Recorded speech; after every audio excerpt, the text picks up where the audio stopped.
Gusto mo bang malinawan sa mga isyu tungkol sa iyong mga karapatan? Narito na ang legal na usapan na nagbibigay linaw sa mga legal na katanungan mula sa karapatang pantao, batas trapiko, kontrata, ari-arian hanggang sa mga usaping pamilya at iba pa. Kasama ang Integrated Bar of the Philippines Batangas Chapter. Pag-uusapan natin yan sa paraang simple, malinaw at madaling maintindihan. Legal na usapan.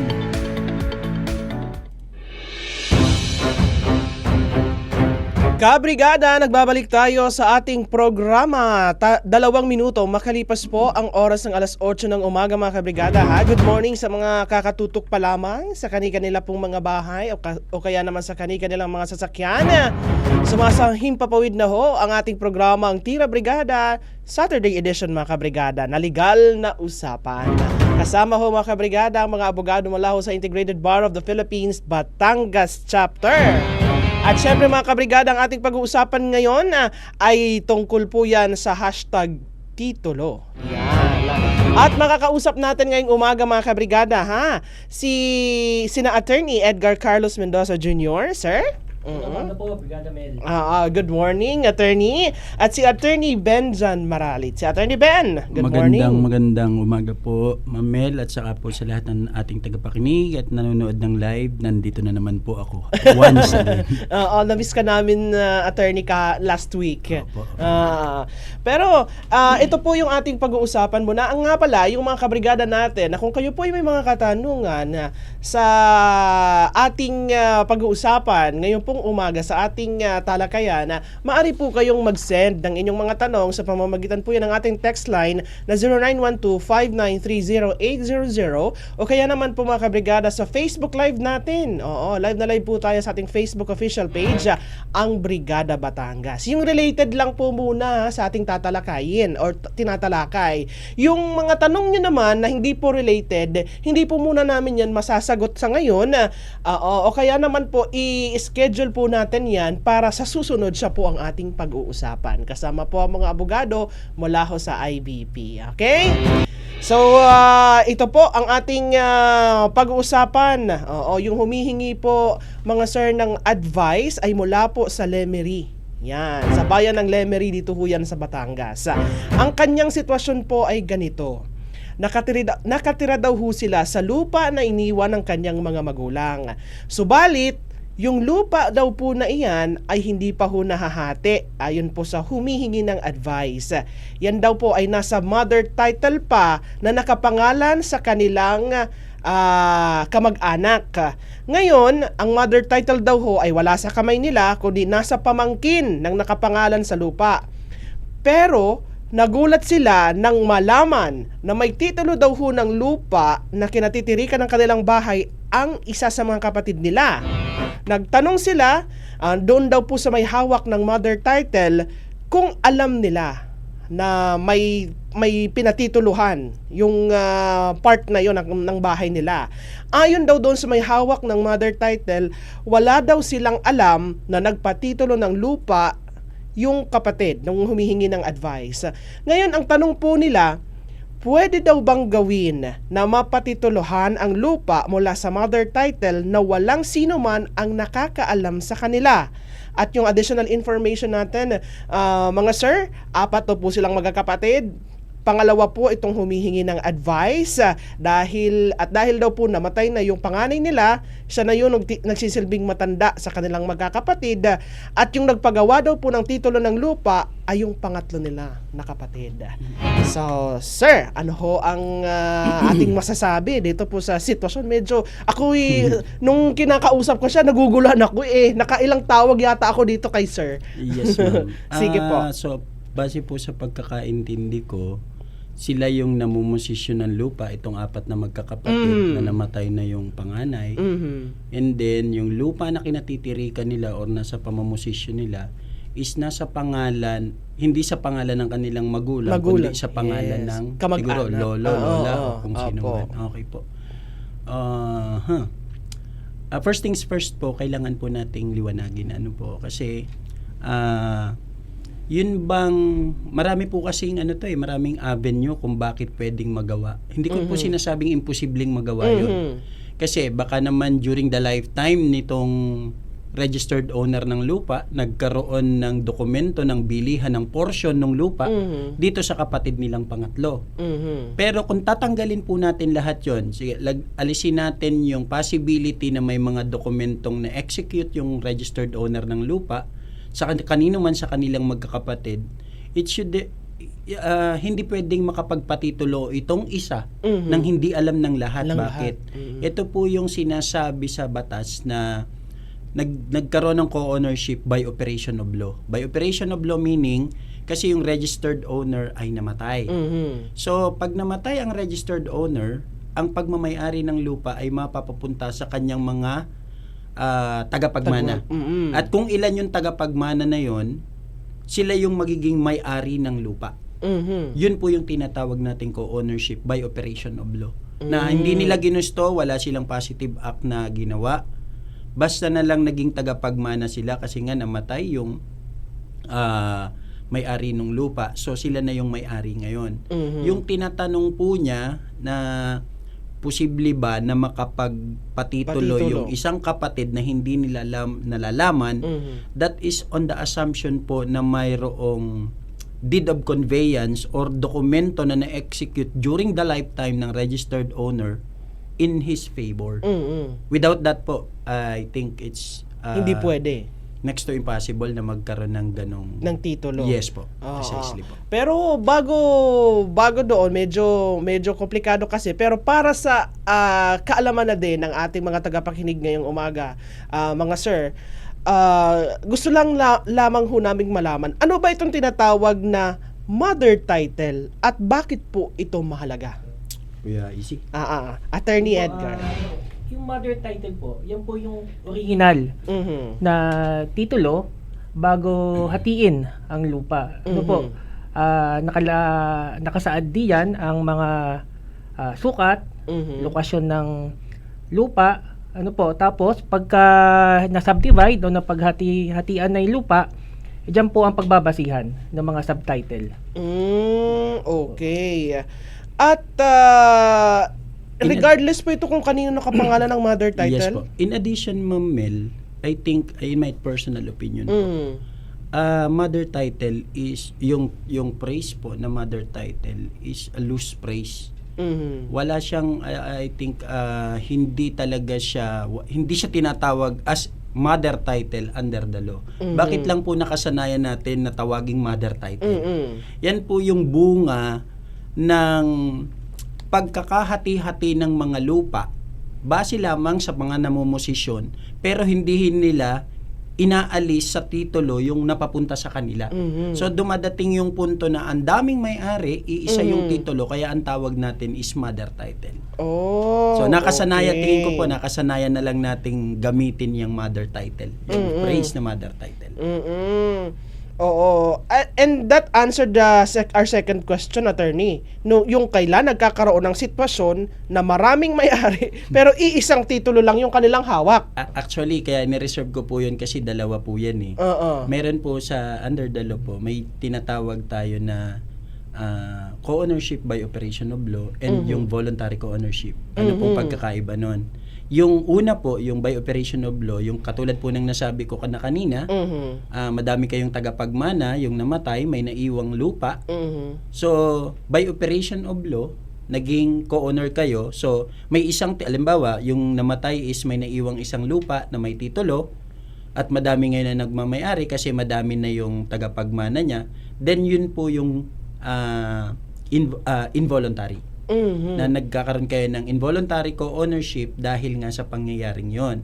Ang voluntary co-ownership po naman na nangyayari yung dalawa o higit pang tao ang may-ari ng isang property na may titulo. Well, dahil nga po voluntary, let's say po kami ng attorney EC, nagkasundo po kami na bumili ng property na may titulo, and then nung i-transfer yung titulo, nasa pangalan na namin. So isang titulo, dalawa kaming may-ari, and that's voluntary. Okay. Oo, pero pagdating po dito, pwede ba na magmay-ari yung isang tao o isang individual na kumbaga, hindi naman ho siya, kamag-anak lang siya, hindi siya yung direct descendant, hindi din po siya, halimbawa, may anak, yung may-ari talaga ng lupa.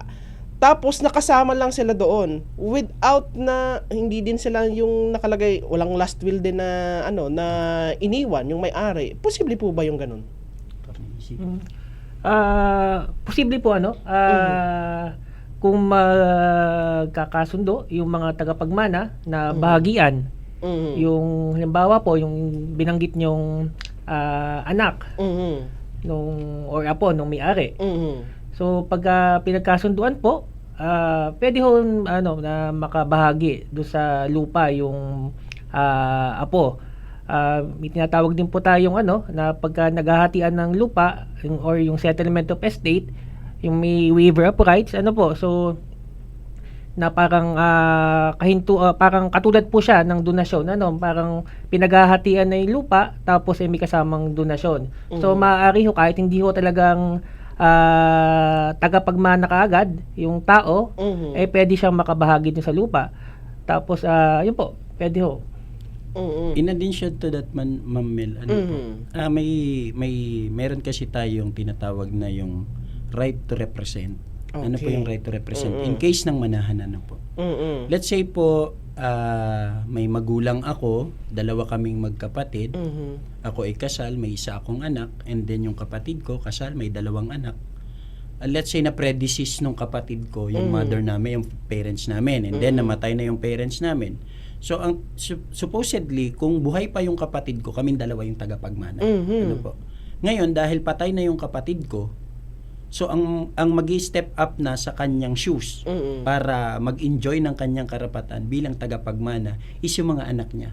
Okay. So, yun po yung right of representation na tinatawag na kahit hindi ka direktang tagapagmana, pag tiningnan po natin yung hierarchy, posible pa din na may mapapunta sa'yo na portion ng property because of your right to represent yung compulsory heir. Yun po yun. Pero minsan kasi attorney, may mga sitwasyon na nangyayari ng ganito, nasa mother title, tapos yung may-ari ng lupa nagkakaroon ng verbal na usapan doon sa gusto niyang pagbigyan ng lupa.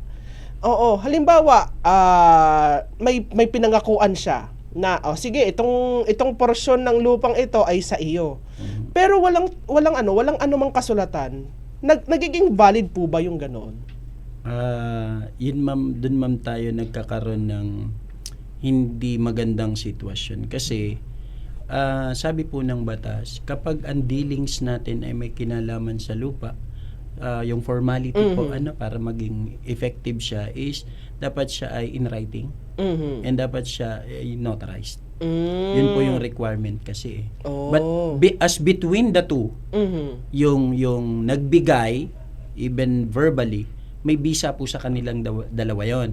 But when it comes to third party not privy to that agreement, wala pong bisa sa kanila yon. Unless otherwise the grant or yung agreement is in writing and of course notarized. Notaryado. Yes. Yun. So, ibig sabihin, kahit na dumulog sila sa abogado, kung hindi naman notaryado yung usapan nila, wala din. Yes po. Hindi hindi rin po magagamit. matatransfer. Hindi rin po. Okay. But as between the grantee and the grantor, it has legal effect po. Okay. Malinaw po iyan. Kaya paalala natin sa mga nakikinig sa atin kasi mostly mga sir, itong nagkakaroon sila ng misconception pagdating sa usapin na ganito eh. 'Di ba? Yes po. Minsan hindi nila isinasalin, halimbawa, yung may-ari ng lupa, hindi nila isinasalin sa kung sino man tagapagmana nila or wala silang hinahabilinan. Or Precisely po. ng mga pag-aari nila lalo na sa lupa. Kaya minsan talaga nagkakagulo. Kaya paalala natin sa ating mga kabrigada na nakikinig ngayong umaga. And again, kung kayo po ay may mga katanungan mga kabrigada bukas na bukas po ang ating text line at ang comment section ng ating Facebook Live ngayong umaga. Pagbibigyan natin yan kapag na-discuss namin ni na attorney yung iba pang mga kailangan nating malaman pagdating po mga kabrigada sa pagpapatitulo ng lupa mula ho sa tinatawag nilang mother title. Pero sa ngayon po muna mga kabrigada, magpapaalala lang ho ako sa inyo ha, panatilihin po nating malakas ang ating resistensya kasi kapag ganyan na kasabi ko nga kanina, nagkakaroon po ng verbal na agreement or verbal po na iiwan ng mga ari-arian doon po sa kanilang mga kamag-anak, tapos pag bigla na lang hong nawawala mga kabrigada yung may-ari ng lupa, nagkakagulo. Bago niya pa maayos yung mga dapat niyang ayusin pagdating po sa kanyang mga pag-aari. Huwag sana mga kabrigadang dumating sa ganyan. Dahil kapag ganyan, magkakagulo po yung mga maiiwan. Kaya paalala natin sa ating mga kabrigada, lagi hong panatilihing malakas ang ating resistensya. Dapat po hindi ang mga sakit at karamdaman ang nasusunod sa ating katawan. Dapat tayo po mismo mga kabrigada. Palakasin lagi mga kabrigada ang iyong resistensya sa tulong po yan ng ating Power Cells Herbal Capsule. Tuldukan ang sakit dahil ikaw ang sandigan. Kabrigada, alas 8:21 na ng umaga at ang oras na yan mga kabrigada, iatid sa atin ang ating Yummy Vit. Yummy Vit drops at Yummy Vit syrup mga kabrigada para sa inyong mga chikiting. Kahapon napadpad kami dyan sa Barangay Dao. Oo.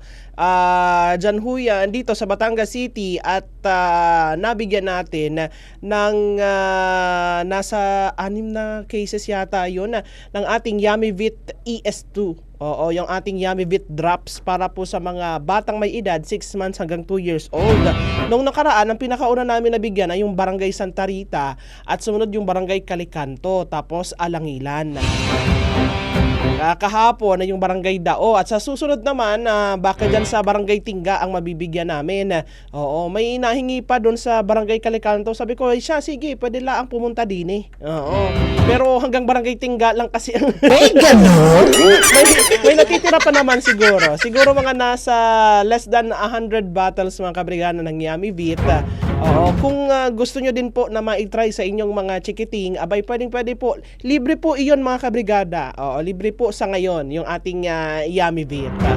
Okay? At meron pa ba?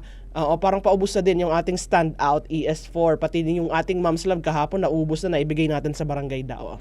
Pero yung yan po mga binanggit ko mga kabrigadang mga vitamins para po sa 6 months to 2 years old, ang Yummy Vit ES2 oral drops at yung Yummy Vit syrup naman para po doon sa 3 years old hanggang 12 years old at yung Standout naman po para sa 13 years old hanggang 21 years old naman. Mga vitamins po yan, available po yan sa mga otorisadong butika at parmasya na matatagpuan sa inyong mga lugar. Okay? Sige, dire-diretso tayo mga kabrigada sa ating usapin. Oo, tungkol po mga kabrigada sa pagpapatitulo ng lupa mula ho yan sa mother title. Kasama po mga kabrigada ang mga abogado mula ho sa Integrated Bar of the Philippines Batangas Chapter. Sige. Ito naman sir ang sunod nating tanong. Kasi pag mother title, ibig sabihin kasi yung pinakauna pa yan na may-ari talaga ng lupa. So kung ganun po sir, ano po ba yung tamang proseso sa pagpapatitulo ng lupa kung iyan po ay nasa ilalim ng mother title? Siguro po una po, kailangan na gumawa ng deed of partition o kaya yung tinatawag na deed of extrajudicial settlement of estate. Pagkatapos nun, kailangan na dumaan din sa BIR para pagbayada ng tamang buwis. Pangatlo, kailangan din po pumunta sa isang geodetic engineer para magpa-survey. Tapos kailangan din po maaprubahan yung survey plan o yung subdivision plan ng lote, ng DNR at ng assessor's office. Pagkatapos po nun, pagka nakadaan na po sa mga nabanggit na opisina, ay kailangan din po maaprubahan po ito ng Register of Deeds. Dumaan. Ito po yung tinatawag na administrative titling. So pwede din po dumaan sa korte. Judicial titling naman po ang tawag doon. Pero pwede kaya, attorney, na magkaroon ng ganyan, magkaroon ng pagpapatitulo nung mother title kahit wala na po yung talagang may-ari ng lupa? Attorney Ben. Apo, pwede po. Yun nga po. Gagawa po ng kung nagkakasundo po yung mga tagapagmana ng lupa, ano po. So, pwede po silang gumawa na yung nga pong deed of extra judicial settlement of estate. Ano. Pero kung halimbawa po, talagang hindi nagkakasundo kung paano hati-hatiin yung mga naiwan nung namatay, di kailangan po dumaan sa korte para ang korte na po ang magbabahagi para sa kanila. Ganun pala yun. I-clarify lang ma'am natin. Apo, sige pa. Ililimit po natin yung sinasabi po namin dito sa pagta-transfer ng titulo from the mother title papunta sa ibang tao is ilimit po muna natin ito sa pagmamana. Ano po? Base po dito sa ating sitwasyon ngayon, limitado yung ating pinag-uusapan doon sa pagmamana kasi po kapag po ibang transaction, pwede po tayo makapagpatitulo galing sa mother title na hindi naman dahil sa nagkaroon ng manahan. Ano po? So itong sitwasyon natin ay dahil sa manahan. Ngayon po ang yung pong tinatawag na ano po ba yung extrajudicial settlement na tinatawag? Sa Tagalog po 'yan ay yung kasulatan ng manahan na labas sa hukuman. Yan po ay nasa pagkakasundo ng mga tagapagmana para po tuluyang mapalipat sa kanila yung pagmamay-ari ng property na naiwan ng namatay. At paalala po sa ating mga tagapakinig, ano po, ito po ay dapat nyong gawin sa loob ng 6 na buwan pagkamatay ng may-ari. Ano pong kahalagahan ng 6 na buwan na yon? Doon po sa loob ng 6 na buwan na yon, especially now na yung tax amnesty natin ay suspended na, ano po, dapat po nilang magawa yan sa loob ng 6 na buwan. Otherwise, kapag sumobra po doon, may kaukulang penalty po yan at saka parang surcharges po pagdating sa mga taxes na babayaran nila sa BIR. Yun po yan. Okay. May mga charges na kapag lagpas ng 6 na buwan. Yes po. Yes po. Yan. Sa mga kabrigada natin. Actually, may mga tanong dito na attorney, pero siguro mamaya na. Ang dami nilang katanungan ngayon. Iba talaga pag-usapan ng lupa. Yes, ma'am, kasi po ang dami kasing side issues na dapat ito ma'am ang nakakalimutan po kasi lagi ng mga nagmana. They are too busy sa napag-usapan kung paano hahatiin yung lupa at kanino mapapapunta yung portion na to. Nakakalimutan nilang pag-usapan sinong magbabayad ng mga taxes. Oo, totoo yan. Yun po yung minsan doon nagsisimula yung kaguluhan kasi settled na sila, okay na sila kung paano hahatiin. Ngayon, nung bayaran na, pauyuhan naman. Nagturuan na. Sabi mo ikaw. So, yun po yung mga konsiderasyon na dapat nating tingnan para hindi tayo magkaroon ng problema along the way. With that, sinabi niyo po kanina, nabanggit na din yung word na nagkakaroon ng division or nadi-divide yung lupa. Ano po ba yung kaibahan, mga sir, nung subdivision at partition at kailan daw ho yan dapat gamitin? Ayan. Pagdating ma'am sa partition, tandaan po natin ang partition, ito ay paghahati among the heirs, yung mga tagapagmana. Okay. Kung paano nila hinati yung property na napapunta sa kanila. Yung subdivision plan naman po, ito po yung plano ng lupa na ibinase sa kanilang partition. Para pong, alimbawa tayong 3 dito, may pinaghatian tayong property na iisaan titulo. So nagkasundo tayo na 2,000 kay attorney, 2,000 square meters kay attorney EC, 2,000 sa akin, 2,000 sa inyo. Pero kung hindi po natin lalagyan ng subdivision plan para ma-confirm yung kasunduan natin na yon, alin dun sa lupa yung 2,000 nyo at 2,000 ko. So parang ito pong subdivision plan ay blueprint ng partition. Okay. Parang inilagay niya sa lupa o dinesignate na niya ito yung 2,000 mo base sa subdivision plan. Pero magkadugtong po yan kasi mahirap pong magkaroon ng subdivision plan. Again, ang pinag-uusapan po natin ay manahan.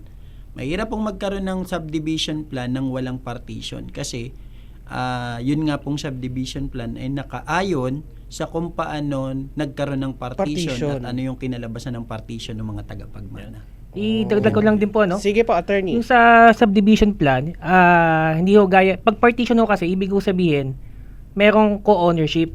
Mhm. Pag sa subdivision plan, hindi ho ibig sabihin, pag may subdivision plan, may co-ownership na kagad. Kahit isang may-ari lamang, pwede magpa-subdivide ng kanyang lupa. Mhm. Kung gusto niya halimbawa po, yung parte ng kanyang lupa ay gagamitin para sa negosyo, para sa pabahay, Mhm. pinapa-subdivide ho nila yan. O kaya kung gusto nilang ibenta. Mhm. So, hindi ho automatic na pagka may subdivision plan, ay may co-ownership. Kinaklaro ko lang po. Okay, malinaw po yan, attorney. Si Attorney Easy, yan. Si Attorney Easy nang tawag natin sa kanya. Apo, ano po ba yung mga dokumento na kailangang ihanda kapag bago po magsimula yung proseso ng paglilipat or pagpapatitulo ng lupa mula po doon sa mother title? Kuya Isi, ikaw na. Sir, Attorney Easy. Gano'ng katagal ba ho? Yung mga dokumento po. Yung mga dokumento. muna. Siguro, una nga ho, kailangan po gumawa ng mga deed of partition o deed of extrajudicial settlement of estate. Kailangan din po ng subdivision plan pagka gusto nilang ipatitulo na kagad. Tapos kailangan din po yung mga tax clearances sa LGU. Kailangan din po makakuha ng yung tinatawag na e-cars galing sa BIR, yung sa Certificate Authorizing Registration. Yun po yung ating mga basic na dokumento. Kailangan din po pagkang classification ng lupa ay agricultural. Minsan po kailangan po dumaan sa DAR. Kailangan po ng DAR clearance. So yan po ang mga basic na dokumento. At kapag halimbawa may mga dokumento na ito, saan ba pinakaunang magtutungo yung magpoproseso? Sa assessors ba, sa Registry of Deeds or sa DAR or sa DNR kung involved yung DNR? Ma'am, assuming na kompleto na yung mga dokumento natin. Apo. Halimbawa, nakuha na natin lahat yung mga documentary requirements. First things first po na dapat nating puntahan para po makuha natin yung sinabi ng Attorney Easy na e-car, yung Certificate Authorizing Registration, ay kailangan po nating isumite yung mga dokumento natin sa BIR para magbayad po ng karampatang buwis. Kasi pag nabayaran po natin yun, saka po tayo mabibigyan ng Certificate Authorizing Registration. And then, saka pa po tayo pupunta ng Register of Deeds. Pagkatapos po nun, assuming po na may DAR clearance na tayo kung kailangan, assuming din na kompleto na yung dokumento natin, then after BIR po, pwede na po tayong pumunta sa Register of Deeds, then Assessor's Office po. Pwede na po. So ang pinakauna talaga nating step, unang-una muna, yung mga dokumento na kailangan mong isumite, ayusin mo muna. Yes po. At pinakauna pa dyan, attorney, magkasundo muna kayo ng mga magmamana. Yun ang pinaka-importante. Ma'am, para po sa kapakinabangan ng lahat na nakikinig. Baka po kasi mamaya may mag-comment sa page nyo na, Attorney, pwede bang pakiulit po kasi hindi namin nailista. So ganito na lang po siguro ang gawin nila.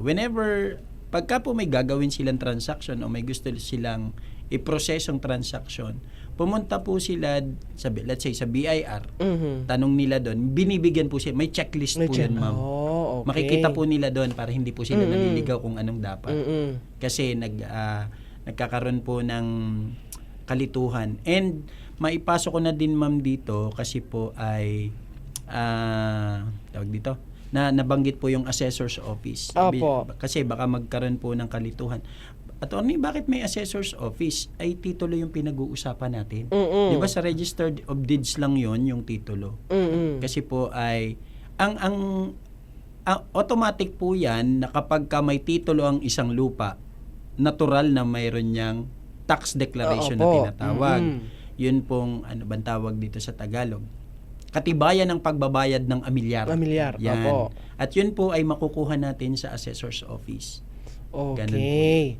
Oo, and speaking of tax declaration, attorney, kasi kanina, habang kami nagko-commercial mga kabrigada, may napag-usapan kami din na attorney.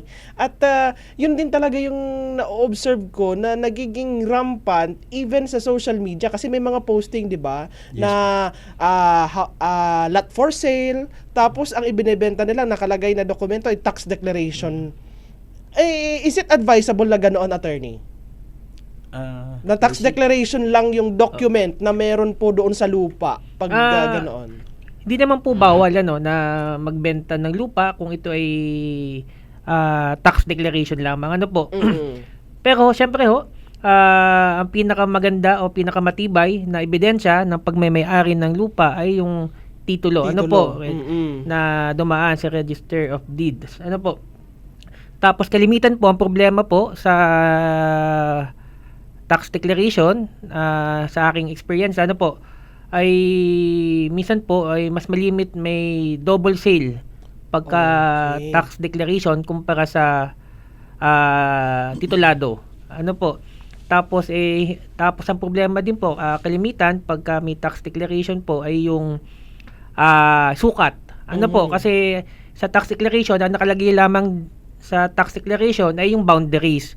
Wala hong technical description. Kaya pagka bumili ng lupa,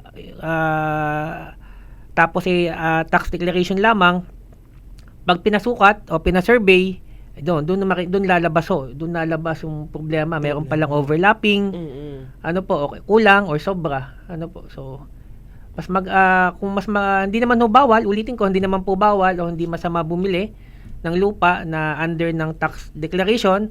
Pero mas doble mas doble ingat o yung tinatawag na due diligence, wag pong kakalimutang gawin. Dagdag lang po, Ma'am Mel, para po din para maging aware po ang ating mga tagapakinig at mga nanonood ngayon. Ano ba yung kaibahan ng titulo at saka ng tax declaration? Pareho lang ba silang katibayan ng pagmamayari? Sabi po ng batas, ang tax declaration po ay hindi katibayan na ikaw ang may-ari ng lupa. Ang tax declaration po ay katibayan ng pagbabayad ng buwis. Pero, attorney, ano pong silbi pala nung tax declaration namin kung hindi naman pala katibayan ng pagmamayari? Well, it's a color of ownership. It's an indication na ikaw ang may-ari kasi sino namang tao ang magbabayad ng amilyar o taxes sa lupa na hindi kanya.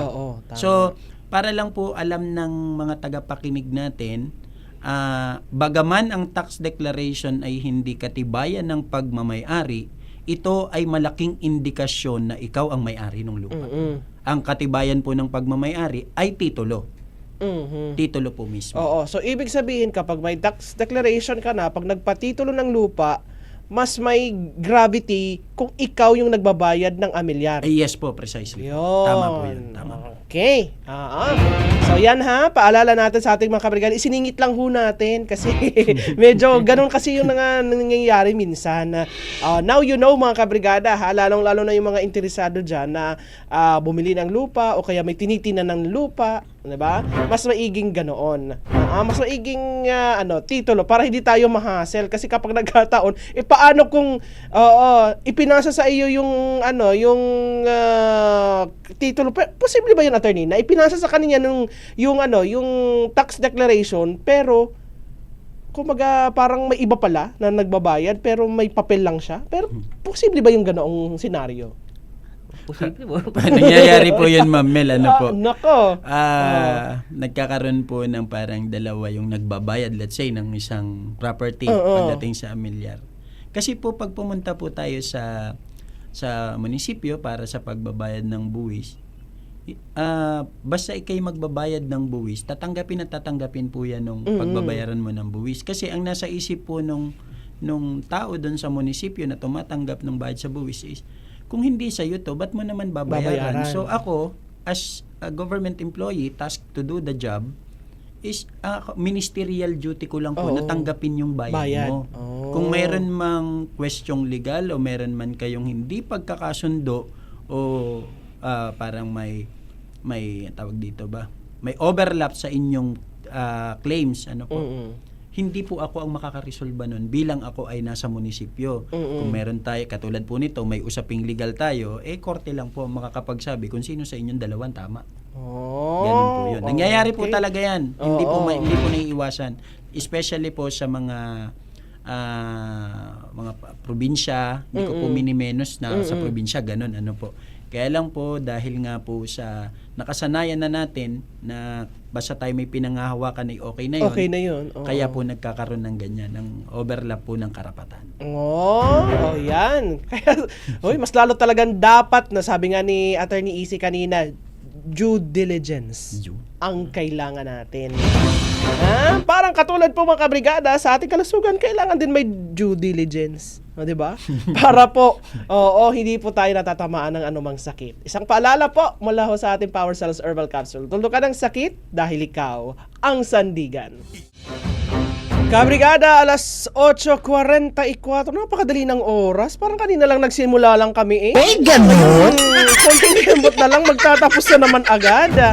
Naku mga kabrigada madami kasi tayong tinatalakay na talaga namang very nakakatulong. Yan, nakakatulong po sa atin para magkaroon tayo ng kaalaman, lalong-lalo na pagdating sa pagmamanage ang ating mga ari-arian, katulad po nito mga kabrigada sa pagpapatitulo ng lupa.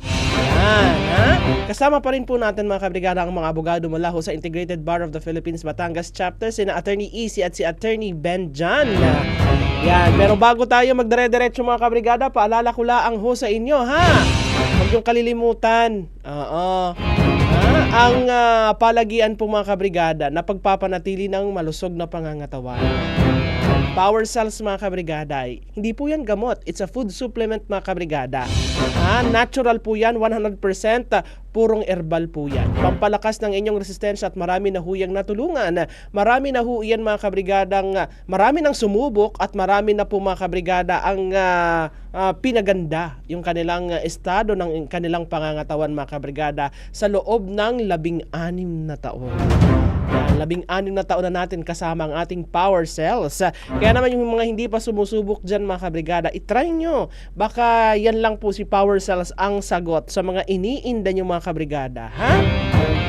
O kaya naman sa pagpapanatili ng mga inyong magandang pangangatawan.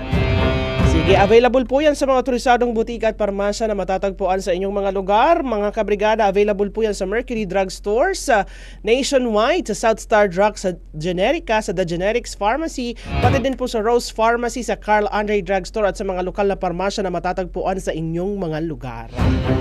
Yan, dire-diretso tayo sa ating mga usapin mga kabrigada at sa ating mga katanungan. Kanina na itanong natin, saan ba dapat unang magtungo na opisina ng gobyerno? Ngayon naman po ang aking katanungan, gaano katagal ang karaniwang inaabot ng proseso ng pagpapatitulo po ng lupa mula po sa mother title?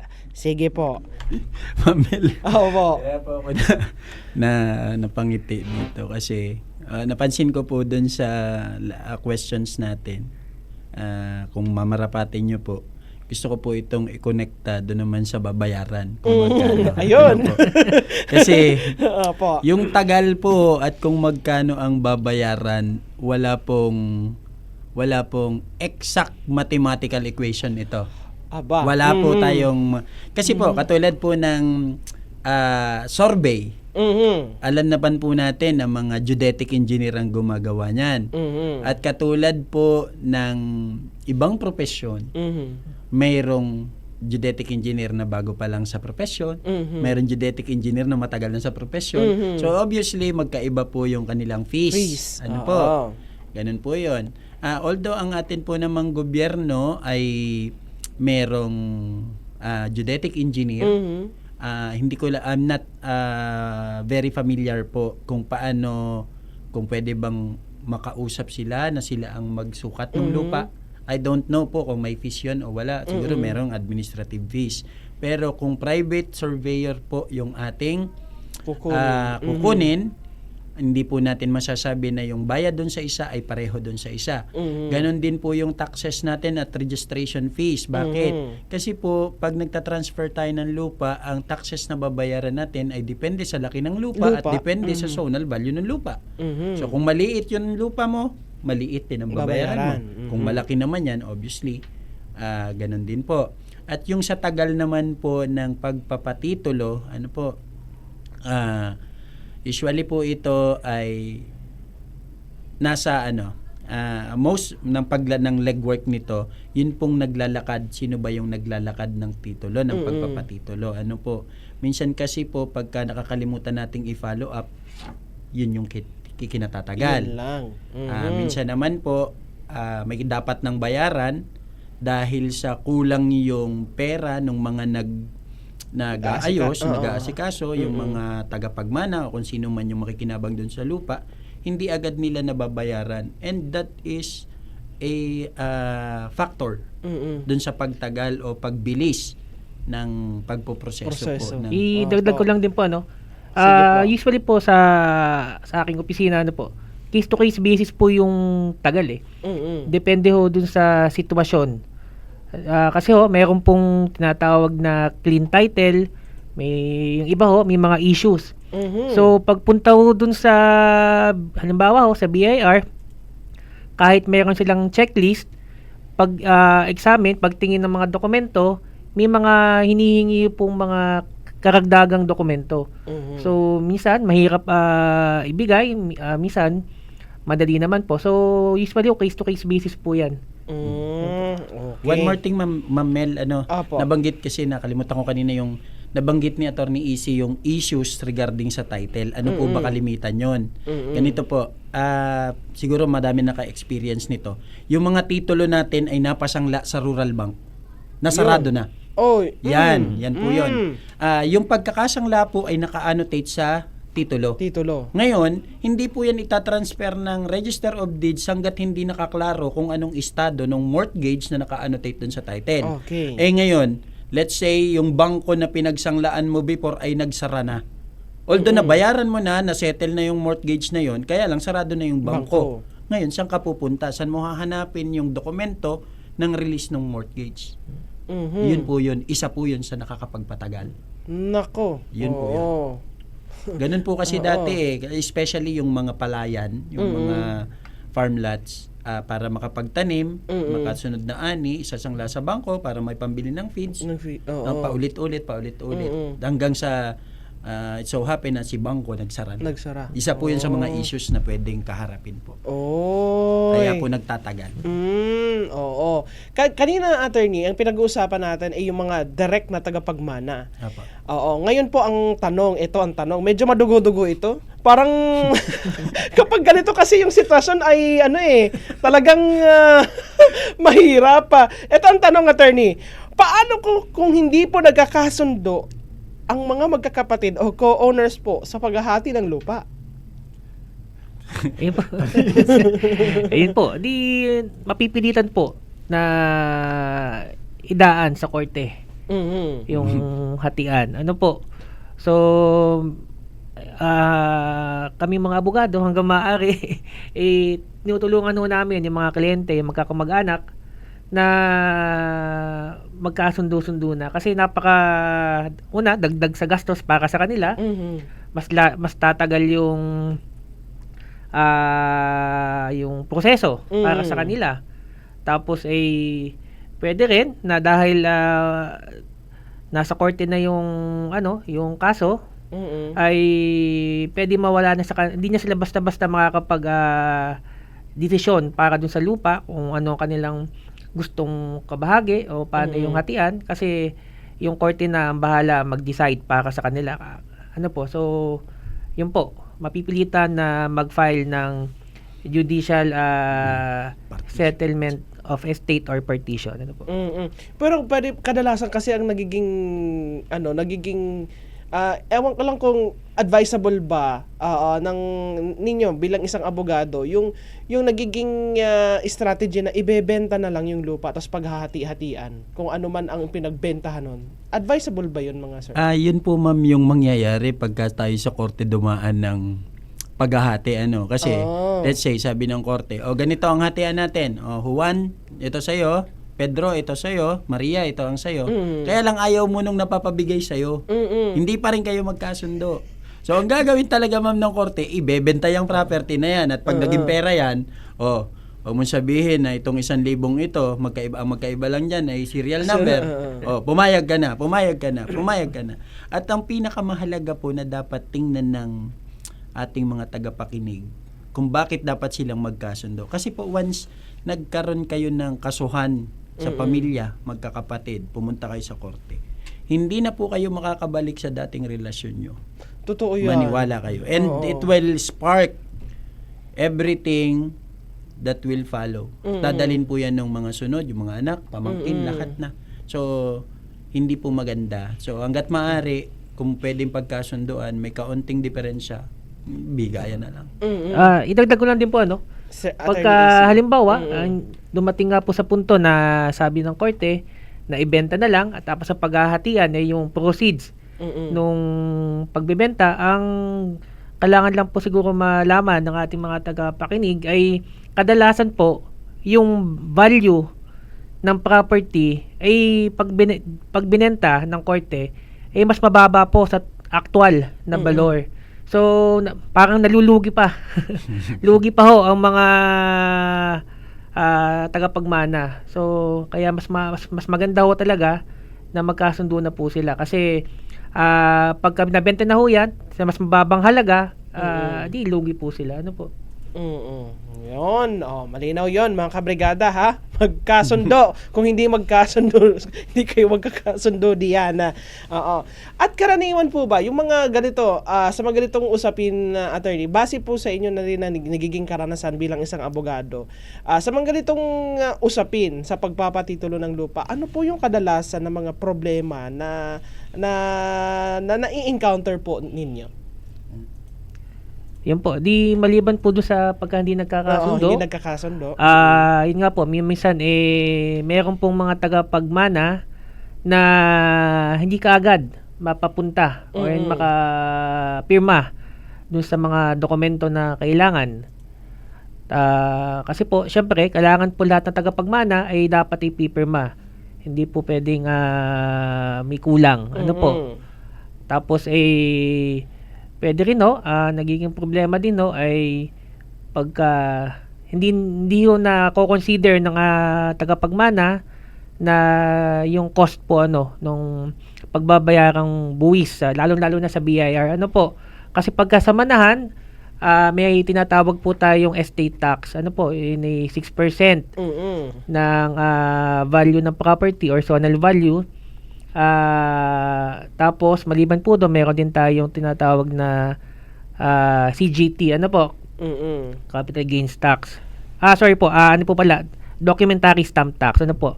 So mga 1.5% tayo, So yung iba nagugulat na sobrang laki pala, sobrang mahal pala ng pagbabayaran.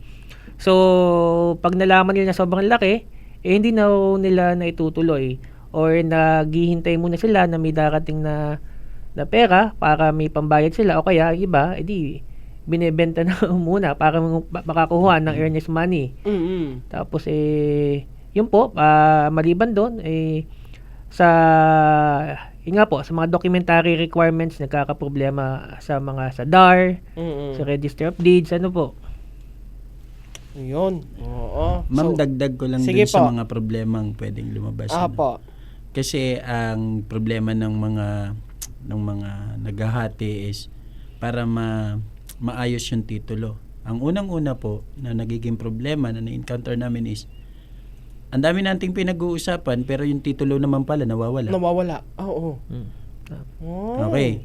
Nandyan man yung titulo, mali pala ang spelling ng pangalan ng rehistradong may-ari. Yun.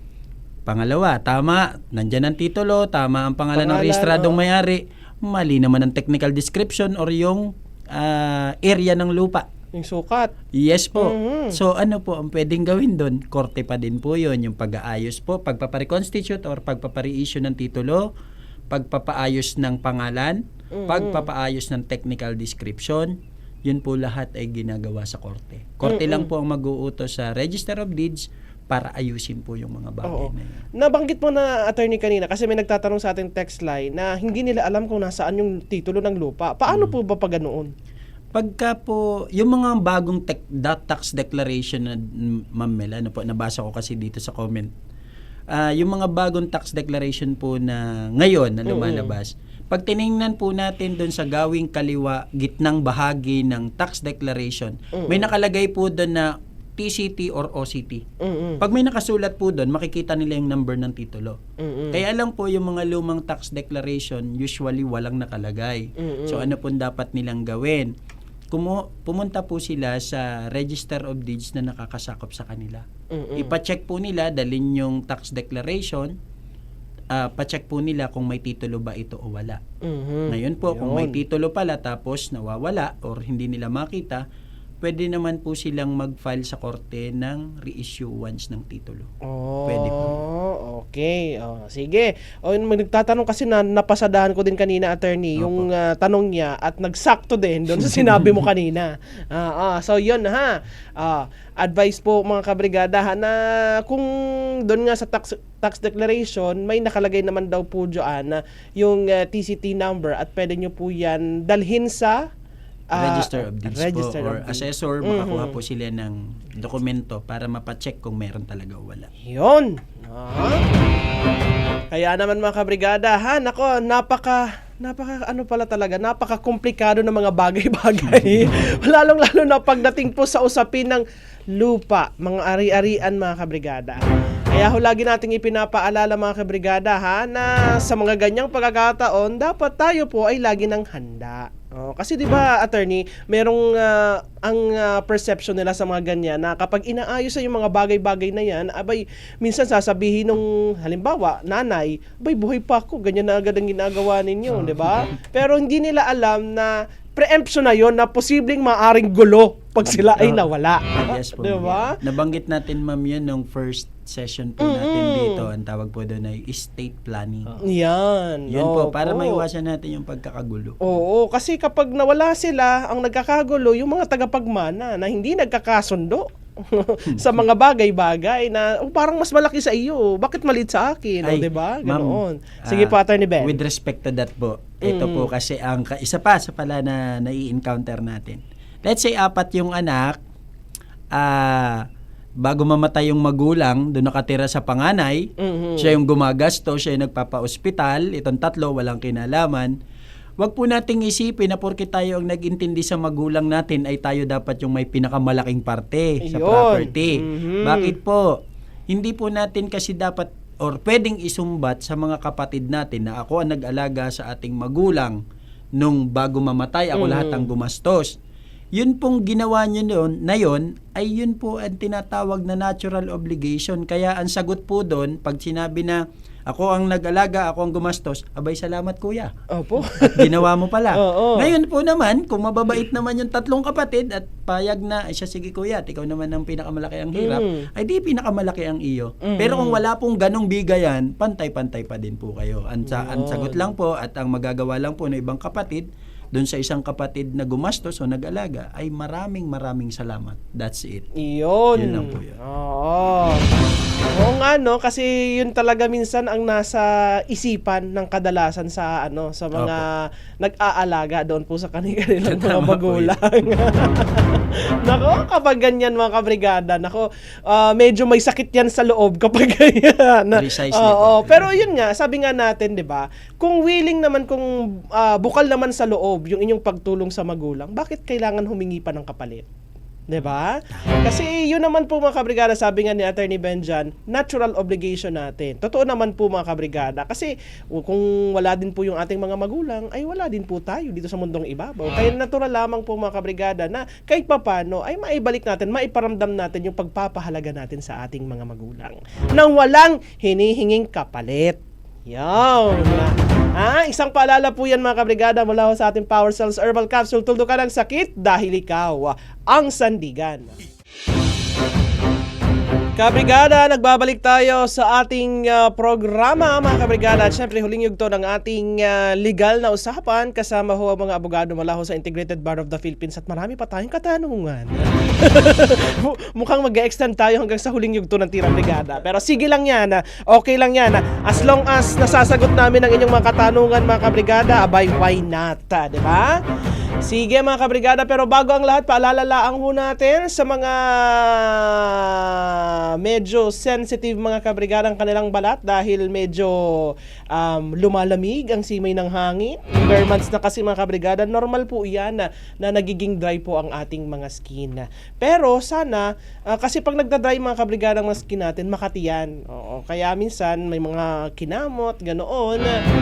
Pero pwede po natin yan mga kabrigadang maiwasan, yung pag-dry ng skin sa pamamagitan po mga kabrigada pag-inom ng vitamins katulad po mga kabrigada ng ating Guard C. Yan, ng ating Guard C Plus with Zinc. Dahil ang Guard C po natin mga kabrigada, meron ho iyang vitamin C.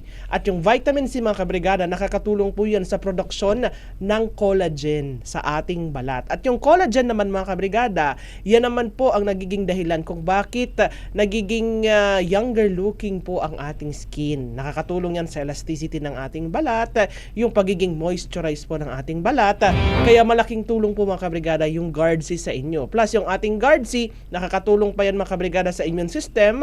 Plus, depensa din po mga kabrigada ng iyong katawan dahil po yan sa zinc. O diba? Ang daming benepisyo ng ating Guard C. Kaya naman po mga kabrigada, ha? Huwag kakalimutan lagi ang pag-inom ng inyong Guard C. Isang kapsula laang ho yan sa isang araw, hindi katulad ng ating Power Cell. Yung Power Cell kasi mga kabrigada, kahit 2 kapsula, isang inuman, walang problema yon. Kasi yun po mga kabrigada ay food supplement.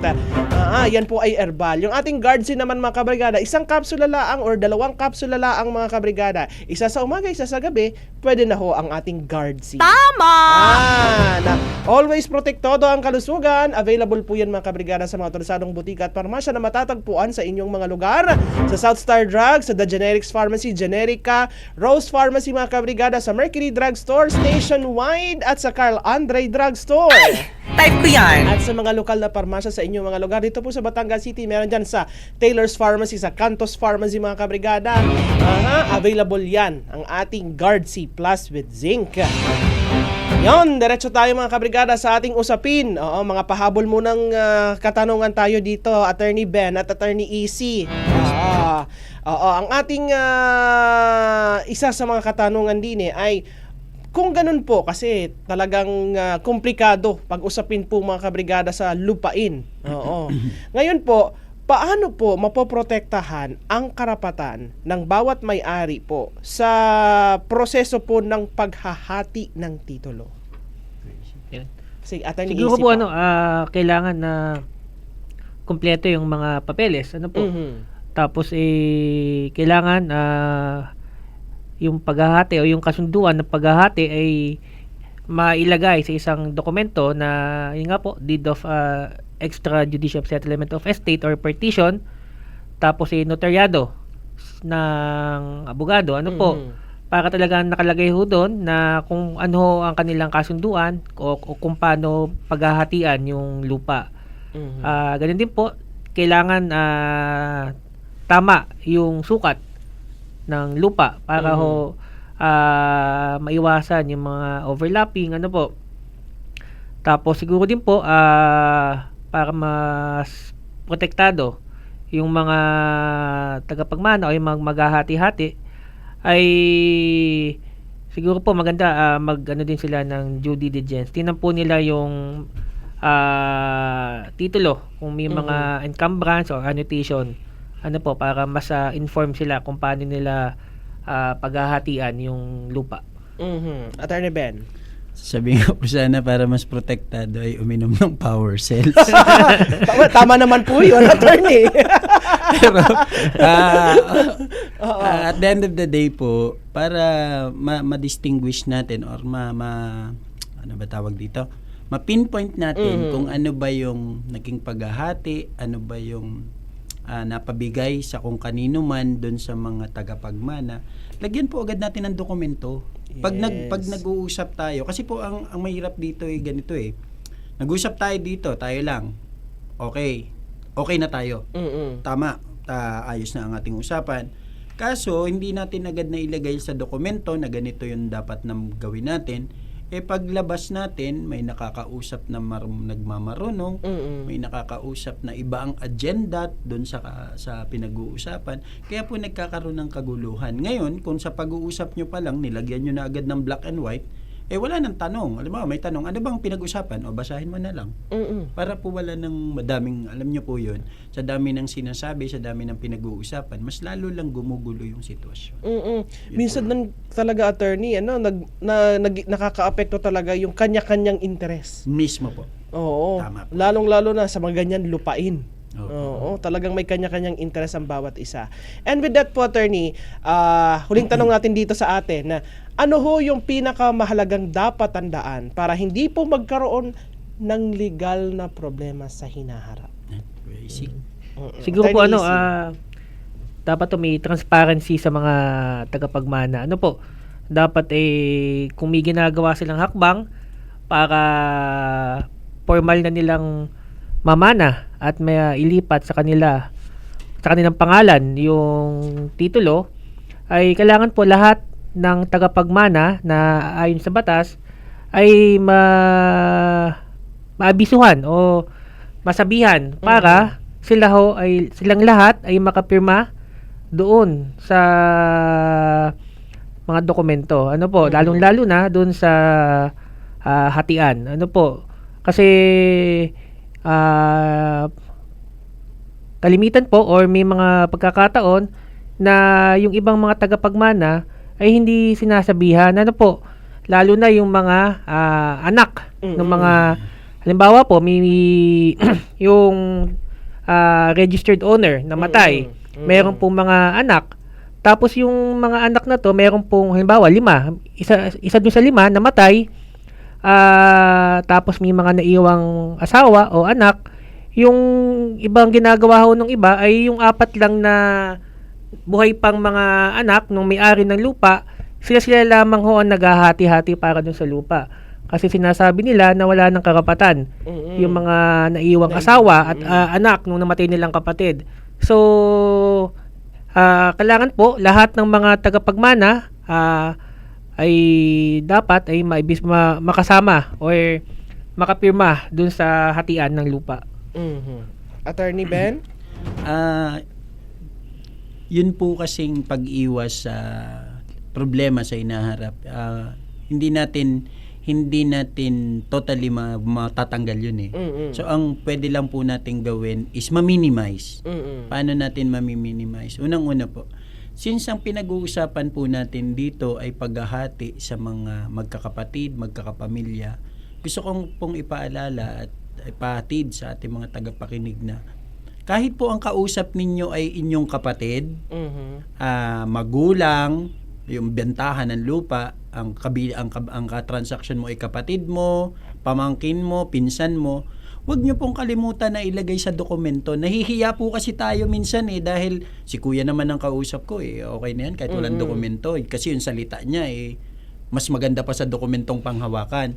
Kaya lang po hindi natin masasabi yung buhay, yung mangyayari bukas-bukas. Baka mamaya mabuti kung magkakasundo pa din tayo bukas. Paano pagka nagkaroon ng kaunting problema? So, I would advise po na lahat ng transaction na gagawin nyo, bilihan man yan, donasyon man yan, pagbibigay man, lagyan nyo po agad ng dokumento. Hindi naman masama yun Hindi siya para manlamang, hindi siya para maging kung sa nagiging sakim ka, kundi para lang maging malinaw yung usapan. Pangalawa po, para po maiwasan, ito po naman sa mga magulang. Kung tayo po na mga magulang, alam natin na madami tayong properties na pwedeng maiwanan. Hindi po, tapos tayo may mga anak na maghahati doon. Walang problema kung iisa ang anak natin. Kung yan ay 2 o higit pa. Hindi po masama na magkaroon tayo ng estate planning. Hindi masama na kung gusto mong ibigay, during your lifetime, pwede naman na pong ibigay by way of donation. Kung gustong bilhin ng anak mo, di bilhin niya, walang problema. Para po maiwasan na natin yung pagdating ng bukas-bukas na ikaw ay mawawala. Gugustuhin mo ba na patay ka na, pinag-aawayan pa yung properties mo? Kanino mo ba, bakit mo ba inipon yun? Para sa kanila. So bakit hindi na lang gawin mo kung let's say kung mayroon kang 5 anak, mayroon kang 10 properties. Yung 5 doon sa 10 properties mo, bigyan mo sila ng tigigisa. Bakit po? Ba't hindi nyo po hinati ng pantay-pantay? Kasi yung 5 doon sa natitira, gagamitin mo naman yun para sa'yo. Bakit? Pag na-ospital ka, sino sa mga anak mo ang gagastos? Gagawing datos pa yun ng isa. Ang gumastos sa ospital, so dapat akin to. Kung wala kang hihingan sa kanila, kasi meron kang natitirang properties na gagamitin mo in case of need, na gagastosin sa'yo. So ang pag-uusapan na lang ng mga anak mo ay kung ano yung natitira kapag nawala ka. Ang tawag po doon ay estate planning. So yun po yung pwede nating gawin para maiwasan natin yung ganito. And yung lagi ko pong sinasabi nung first and yung third session natin po, wag nating pag-interesan ang bagay na hindi atin. Totoo yun yan. po lagi yan. Oo. Doon lagi tayo papatake. Oo, actually attorney, yan talagang tumatak sa akin ng mga nakaraan sa huwag pag-iinteresan ang mga bagay na hindi atin. Mismo po. Yun po talaga. Sige. And with that, ito tayo sa katanungan ng ating mga listeners. Attorney, may nagtatanong dito kung may expiration daw ho ba ang tax deck? Ang tax deck po ay hindi na-expire. Ang nangyayari lang po dyan ay nare-reclassify o para yung parang na-upgrade. Katulad po, halimbawa, makikita natin sa tax deck, ang assessed value last 3 years ago ay ganito lang. Tapos ngayon, ganito nakataas. Yun lang po yung nagbabago dyan. Pero wala siyang expiration. Wala po siyang expiration. Hindi naman po na-expire yan. Apo, eto may tanong tayo dito sa ating Facebook Live, attorney, dahil nawawala, wait lang, ba't bang tumatakbo yung aking mouse? Wait lang, wala akong hawak ng pusa ngayon, wait lang. Eto, galing po kay, kay Sir Viding Delica. Saan na ba yung simula nito? Ito, yung lupa daw nila, ay ang bumili ay ang kapatid niya, ngunit nakapangalan sa mga magulang nila. Patay na daw ho yung kapatid niya na bumili ng lupa. Sila daw ay 6 na magkakapatid at patay na din po ang lahat. Siya na lang daw ang natitirang buhay. Ask ko lang po kung saan mapupunta pa yung lupa. Kung yun po ay binenta ng kanilang magulang, nung buhay pa yung mga magulang nila doon sa isa nilang kapatid, yun po ay valid. Ano po, karapatan po yun ng kanilang magulang na i-dispose o ibenta yung property. Hindi na ho yung magiging part ng kanilang estate pag sila ay namatay. So, base lamang po, base doon sa hindi po to konting disclaimer, yan po yung aking opinion, ay base lamang po doon sa kanyang pagkakatanong. Ano po, kung yung property ay binenta ng kanyang magulang nung buhay pa sila, yun po ay valid. Ano po, hindi na yung part ng estate ng mga magulang niya nung namatay. So, wala na po silang karapatan doon ng ibang mga kapatid. Ano po? Oo. Kahit hindi po na nabago yung pangalan sa titulo, sir? Ang ano po kasi niyan, sa ilalim po ng batas, kung kanino nakapangalan yung property natin, siya pa din yung may-ari. Ngayon, kung wala po silang maiipakitang dokumento na totally talagang magpapakita na binili ng kapatid niya, well, babalik po yun dun sa part siya ng estate ng magulang. Ano po, ngayon naman, kung i-connect po natin ito, since alam naman pala po nila yung sitwasyon, so why ask kung kanino talaga yung property? Kasi kung alam po nila na yun pala ang bumili ay yung kapatid nila, nagkataon lang na nakapangalan dun sa magulang, so definitely po alam nila na yun ay mapupunta sa mga naiwang tagapagmana ng kanilang kapatid. Yun po yan. Kasi base po kasi dun sa pagkakasabi ni Sir, ay they are aware ng sitwasyon ng property na nagkabilihan. Opo, irrespective kung ikaw ay mas malapit na kapatid or pamangkin ka na lang, alam mo naman or alam niyong lahat na ganun yung sitwasyon, ibigay nyo na dun sa tagapagmana ng kapatid mo kasi kanya naman pala talaga eh. Ganun na lang po siguro ang gawin nila. Sige. Okay. Mayroon pa ba din eh? Paliwanag, marami daw na natututunan si Jairo Garcia. Jairo po Jairo. Attorney Jairo. Oy, kaya pala. Kahit nga ako, attorney, ay marami din natututunan kina Attorney Ben. Ito lang, di ko lang alam kung sasakto ito, attorney. Pero galing kay Lorna Beena Celino. Yan. Attorney, good morning po.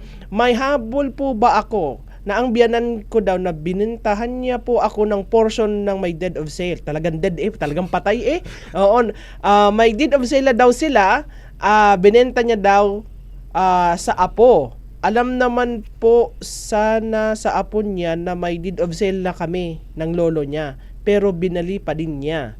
At sila na po ang nagsungkit daw. Kumbaga sila ang nagpo-produkto doon sa niyugan na good for 1 hectare. May bahay na akong tinayo. Oo. Ngayon po, may deed of sale daw na bago. Ano daw po ang kanyang gagawin? So, ibig sabihin yata nito, binenta na sa kanya yung lupa, tapos nakapagpatayo na siya ng bahay, tapos kahit na alam na ibinenta na sa kanya yung lupa, ibinenta ulit sa iba. Aba, dala-dalawang binentahan. Attorney, ano daw ang kanyang gagawin? Nakababasa ko din po yung comment. Ito po, para po kay Ma'am Lorna, base po, ayun sasabihin po namin ay base po doon sa inyong message. Kasi po, ang sabi niyo po sa message niyo ay portion lang. Portion lang yung nabenta sa inyo. So, kung portion lang siya, hindi siya sumasakop doon sa ibinenta doon sa ibang tao. So valid naman po yung pagkakabenta sa inyo ng portion, pero hindi po nangangahulugan na dahil na ibenta na sa inyo yung portion ay hindi pwedeng ibenta nung may-ari yung natitira pang parte ng lupa. Unless otherwise, attorney, yung portion na din yun na ibinenta sa kanya, yung ibinenta sa iba. Yun po yun. Oo. Dito po ngayon papasok kung yung portion na yan ay parte lang ng isang ng kalakhan ng lupa. Diyan po papasok yung kahalagahan ng subdivision plan or yung survey plan. Dapat ipasurvey nyo po yung nabenta sa inyo. Para malaman nyo kung yun bang nabenta naman doon sa isa ay mag-o-overlap doon sa nababenta sa inyo. Okay. Otherwise po, kung hindi naman nag-o-overlap, ay wala po tayong problemang nakikita. Kasi ginalang nung nagbenta yung portion na napabenta sa inyo. Pero halimbawa, attorney, na kung yung portion na ibinenta sa kanya, yung binenta din sa iba, paano po yung ganoon? Double sale na ito. Yung po tinatawag nating double sale. Di kailangan po usually yan po yung umaabot sa korte. Doon ho pagka-desisyonan yan. So, yun po yun, double sale. Yan. Ma'am Mel, hindi na, baka po kasi magkaroon ng follow-up question na ano pong gagawin namin dahil may double sale. Pasensya na po kay Ma'am Lorna, hindi po namin pwedeng sagutin on air yung magiging ganong follow-up question kasi it will create po legal battle na hindi po kami po dito ay informative lang. We would not want to incite po na yung legal battle between parties po na nananahimik ngayon na dahil sa nasabi namin ay biglang magkakaroon sila ng problema. So, kung gusto nyo pong malaman yung magiging sagot sa follow-up question, please, pwede naman po kayong mag-PM yata po dito sa ating Ma'am Lorna, pwede naman po na mag-PM kayo sa ating page. Sa akin na din, kung gusto niyo yun, direkta sa akin at itatanong natin kina attorney. Or much better, na pwede po kayong pumunta. Sa opisina po ng IBP Batangas Chapter. Diyan po yan sa may Palyokan. Kung kayo naman po ay malayo dito sa Batangas City, kung may kakilala ho kayong abogado, much better na sumangguni ho kayo. Yun. Po. Okay? Mga sir, at overtime na tayo. Sige, idadiretso ko na lang. Sige, idadiretso na lang daw ho natin. Sige, idadiretso natin ito, mga sir. May mga, yung kay Batanggenyo naman na tanong, nag-comment po ako sa inyo, sir, na i-message na lang po sa ating page. O kasi sa akin, yung iyong concern, Batanggenyo, para medyo taliwas kasi siya, malayo siya sa ating pinag-uusapan sa ngayon, pero interesado kami doon sa sitwasyon mo. Kaya ibigay niyo na lang ho sa amin yung mga information para ma-interview ko din po kayo regarding po sa inyong sitwasyon. Yung humihingi sa atin mga sir ng advice, yung mula sa Lemery ay nagpapasalamat siya. Marami daw silang natutunan sa ating usapin. Ito naman, sabi naman ni Joy Avellana Aldover, siya yung nagtatanong kanina yung sa tax dex attorney. wala, ito na nga daw po, tax deck lang daw po ang meron sa aking biyanan at patay na po silang mag-asawa. Di po namin alam kung merong titulo ang kanilang lupa at kung meron man ay hindi po namin alam kung nasaan. So yun na, kailangan may, yun nga sabi ni attorney na may TCT number naman daw ho yan dyan sa tax deck. Yan, pwede po yan na dalhin sa registry of deeds para makuha ninyo or makapag-request kayo. Pwede ba yun, attorney, na makapag-request ng titulo yung ibang tao kahit hindi sila kopya ng titulo ng lupa? Usually po hindi po pinapayagan ng Register of Deeds yun. Ang kailangan po, kung hindi po kayo, it's either hindi kayo may-ari, hindi kayo isa sa mga tagapagmana at wala kayong blood relation dun sa may-ari or registered owner ng lupa, kailangan nyo po ng special power of attorney galing dun sa may-ari ng lupa o tagapagmana nito para po makakuha kayo ng copy nung titulo. At ang kinukuha na po ngayon sa Register of Deeds ay hindi na po certified copy, kundi certified electronic copy na po. Yun po yung kulay blue na mahaba. Blue, opo. Oo, pero kapag ganyan, attorney, na halimbawa kung sino nakapangalan ay or hindi din nila alam kung sino ang meron ng original copy ng titulo, paano po iyon? Pagka po kasi hindi na talaga nila makita despite due diligence or despite earnest efforts, pwede po nilang i-declare as loss yung title. Maggagawa po sila ng affidavit of loss na ipapasa po nila sa Register of Deeds, and then yun po ang preparation para po sa pagpa-file ng it's either reconstitution ng titulo or reissuance ng owner's duplicate of title. Okay. Sige, ito po. Asan kayang kadugtong nito? Oo. Halimbawa, tapos ayan, malayo na sa ating usapan itong isang katanungan na are. Pero ito, may tanong lang si Sir Levy Magnaye, attorney. Ito, bakit daw po nauso pa na ilagay yung mga in-laws pag nag-extrajudicial settlement sa documents regarding sa pagpapapirma? Dapat daw ho ay magkakapatid lang daw kasi magugulo lang daw kapag ganoon. Sige, attorney. Sa totoo, sa batas sa ating batas, yan, hindi yan part ng conjugal or ng part ng conjugal property ng mag-asawa. Pero dahil sa yan po usually ang inihingi ng ating mga sangay ng gobyerno na pagdadaanan para maparehistro yung lupa sa mga bagong owners, inaho yung parang practice na ginagawa ho ng mga abogado. Kasi minsan pagka makikipag or ipipilit na pwedeng na wag na isama ay madami pa hong inihinging mga dokumento na para maiproseso yung pagdilipat ng property. Kaya kami mga abogado, kahit na alam namin na hindi naman talaga part yan ng conjugal property, sinasama na namin para mas mabilis yung proseso, hindi na pauli-uli.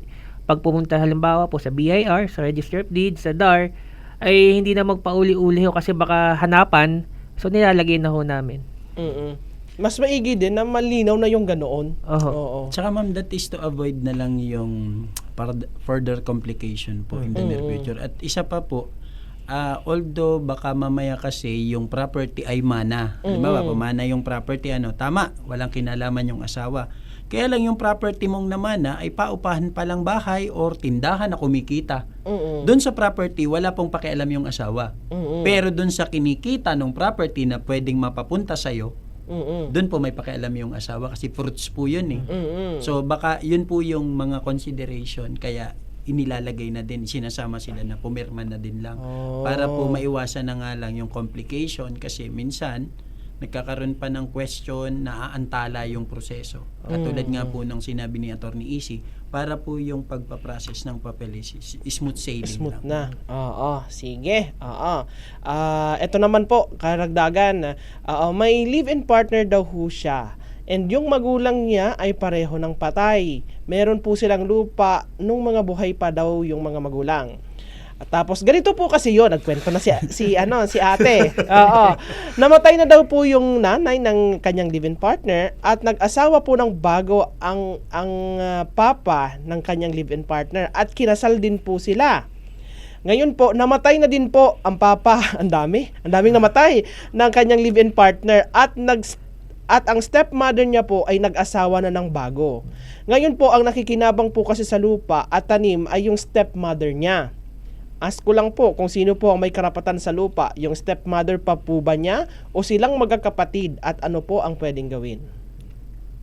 Naguluhan ako. Naguluhan. Basta yung stepmother nang nakikinabang, sir.